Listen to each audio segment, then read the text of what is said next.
আসসালামু আলাইকুম। Recipes by শিমুতে আপনাদের স্বাগতম।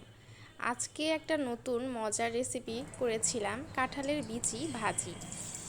কাঁঠালের বিচিগুলোকে প্রথমে কুচি কুচি করে কেটে নিতে হবে। কাটা হয়ে গেলে ধুয়ে নিতে হবে।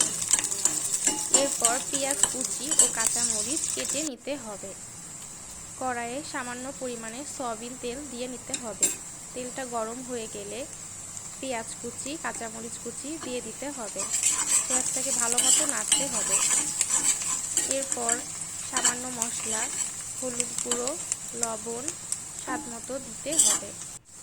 পেঁয়াজটাকে ভালো মতো নাড়তে হবে যাতে করে হলুদের গন্ধ না আসে। নাড়া হয়ে গেলে তেলের মধ্যে কেটে রাখা কাঁঠালের বিচি দিয়ে দিতে হবে।